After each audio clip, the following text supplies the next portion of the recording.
A lot of artists struggle with being overly critical of their own work, myself included, and I wanted to take a moment to explain why this is from a psychological perspective. Here we have a graph, with the horizontal side indicating time spent practicing, also known as mileage, and the vertical line indicating overall skill level.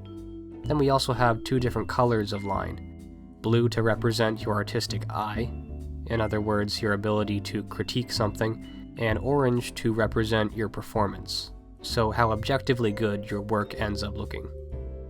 And what I'm about to explain applies when learning just about any skill, but seeing as this is an art channel, I'll be describing it in terms of learning to draw.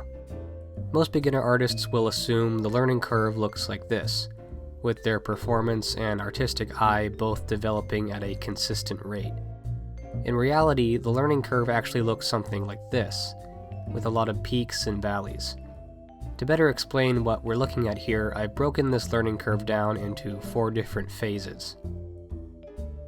To start with, we have the fun phase, where you're learning something for the first time and everything is new and interesting.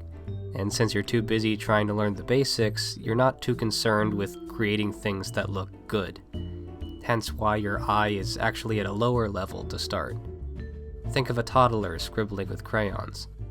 To them, the end result is irrelevant because they're more focused on learning fine motor skills and picking colors that look cool.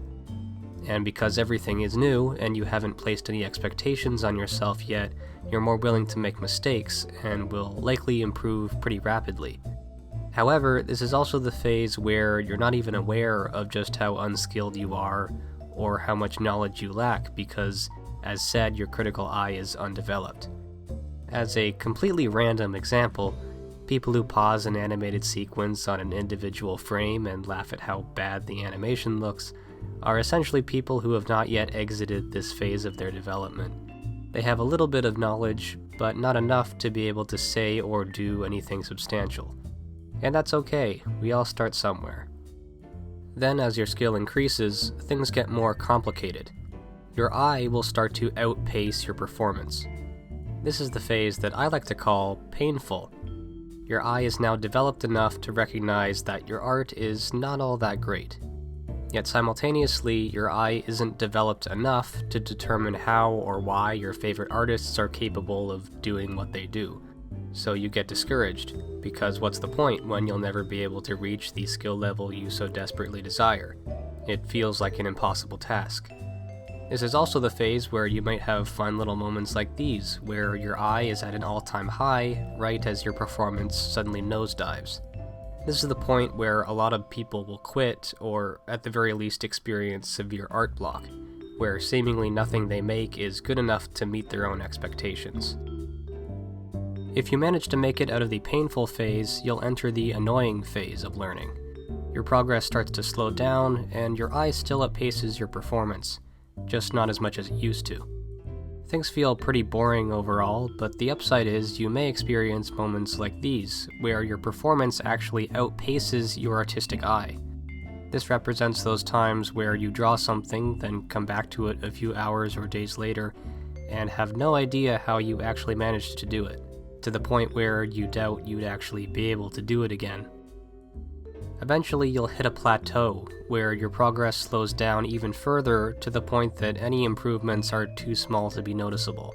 Because you're now comfortable with all the fundamentals, you can't expect to make any more large leaps in skill.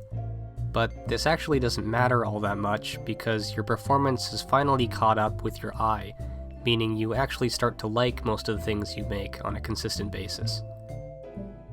Looking at this graph, you may be asking, why does my eye develop so much quicker than my actual performance? I personally can think of 2 reasons for this. One is that it literally requires more energy to create something than it does to criticize it. And since we humans have a tendency to follow the path of least resistance, chances are you're going to spend a lot more time criticizing your own work than you do producing it. The other reason is that your performance is more affected by external factors on a day-to-day basis than your ability to be critical. Maybe you didn't get enough sleep last night, maybe you skipped a few meals, maybe your neck hurts, so on and so forth. Additionally, all these different factors can exaggerate your own perception of your art to the point where you're being critical outside of what's reasonable or even logical, which is how we end up here. On a given day, the quality of your drawings may objectively be good, but because you happen to be in a shitty mood, your eye is saying your skill actually sits at a lower level than it is in reality. Obviously, the ability to critique your own work is essential in order to progress and grow as an artist, but because of all these different factors, it can't always be trusted. In other words, you have to learn how and when to ignore the little voice in your head that says, "This looks like shit," because it may not be accurate. Follow me on Instagram if you want to see some of my artwork, and I'll see you all sometime in the new year. As to when, I have no idea. Okay, bye.